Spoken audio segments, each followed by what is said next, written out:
Hello বন্ধুরা, good morning. আমি lima. কেমন আছো তোমরা সবাই? আশা করছি তোমরা সবাই খুব ভালো আছো এবং সুস্থ আছো। আমরাও ভালো আছি, সুস্থ আছি। আরও একটি নতুন সকাল, নতুন ভিডিওতে তোমাদের সকলকে জানাই অনেক ভালোবাসা আর অনেক স্বাগত। আর ঘড়িতে এখন বাজে কটা বলো তো? ঘড়িতে এখন বাজে প্রায় 9টার কাছাকাছি। উঠেছি তো প্রায় 7টার দিকে। সকাল থেকে কোনো ভিডিওই তোমাদের সাথে শেয়ার করা হয়নি। আজ এই ফুল তোলা দিয়ে, পুজো দিয়ে ভিডিওটা স্টার্ট করলাম আজ। কারণ আজ আমরা বাড়িতে থাকবো না, আজ আমরা একটু বেরোবো আর যাচ্ছি অনেকটা দূরে।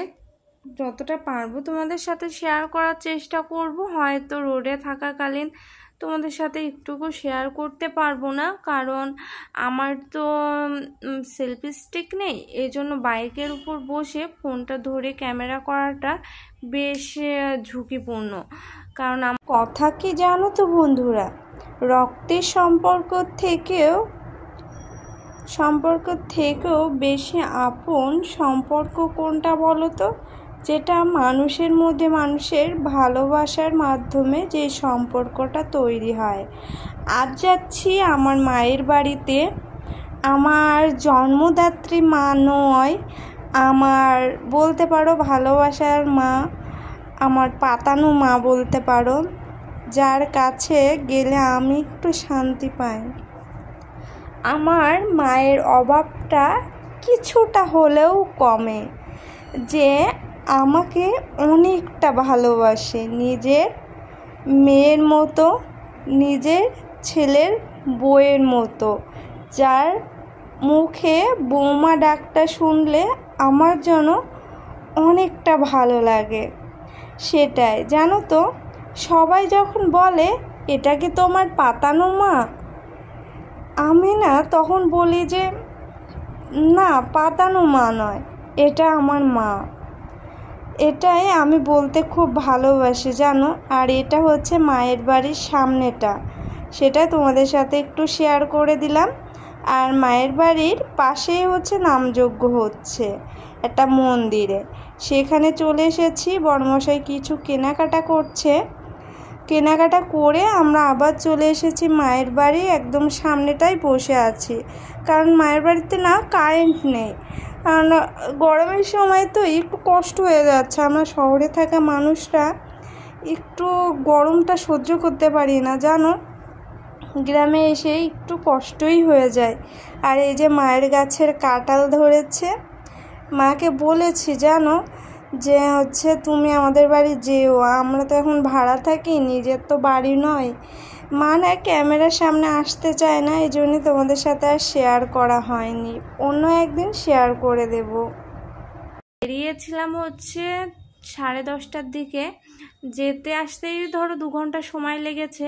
আর বাড়িতে এসে পৌঁছেছি ধরো 8টার দিকে না, সরি 4টের দিকে। এসে ভাতটা শুধু করে থুয়ে গিয়েছিলাম সকালবেলা। আমরা কিছুই খেয়ে যাইনি বলতে পারো, মায়ের ওখান থেকেই খেয়ে এসেছিলাম। মা রান্না করেছিল হচ্ছে টক পালং রান্না করেছিল, একটা শাক রান্না করেছিল, লেবু ছিল তার সাথে, আর ছিল হচ্ছে টক ডাল। এটাই ছিল আজকে আমাদের দুপুরের খাবার। তারপরে আবার আস্তে আস্তে একটু খিদে লেগে গেছে, এজন্য একটু রান্না বসিয়েছি। ঘড়িতে এখন প্রায় 5টার কাছাকাছি বাজে। একটু পেঁয়াজি ভেজে নিচ্ছি, একটু বেগুনি ভাজবো, আর আলু সেদ্ধ দেওয়া আছে ভাতের মধ্যে, সেটা মাখার জন্য একটু পেঁয়াজ একটু লঙ্কা ভেজে নিলাম। আর আজকের ভিডিওটা একটু এলোমেলো হয়তো হয়ে গেছে বন্ধুরা। অন্য একদিন যদি পারি তোমাদেরকে মাকে দেখানোর চেষ্টা করব, কারণ মা খুব একটা ক্যামেরার সামনে আসতে চায় না। গ্রামের মানুষ তো এতটা হয়তো বোঝে না, এই জন্য। আর আমিও অতটা ক্যামেরা করতে পারি না, করতে পারিনি আর কি। গ্রামের মধ্যে সবাই তো সব রকমভাবে নেয় না, বোঝোই তো। আর আমরা তো শহরের মানুষ, এই জন্য আমার না বেশ লজ্জা করে, এই জন্য আমি আরও ক্যামেরাটা করতে পারি না জানো তো। আস্তে আস্তে হয়তো অভ্যেস হয়ে যাবে। আর এই যে আলু ভাজবো বলে আলুটাও দিয়ে দিলাম। চলো আলুটা ভেজে নিই। আর তার সাথে ডাল আছে, তাহলে অনেকগুলোই পদ বানিয়ে ফেললাম বলতে পারো। ডাল, ডিম ভাজা, বেগুন ভাজা, আলু ভাজা, এই হচ্ছে আজকে আমাদের দুপুরের খাবার। আর রাতেও হয়ে যাবে। এটাই হচ্ছে আজকে আমাদের খাবার। দুপুরে আরও একবার খেয়ে এসেছি, ওটা সকালের খাবারেই তো ধরো দুপুরে খেয়েছি, আর দুপুরেরটা ধরো এখন খাবো। আর আজকের ভিডিওটা এই পর্যন্তই বন্ধুরা। তোমাদের কেমন লাগলো জানিও। টাটা বন্ধুরা।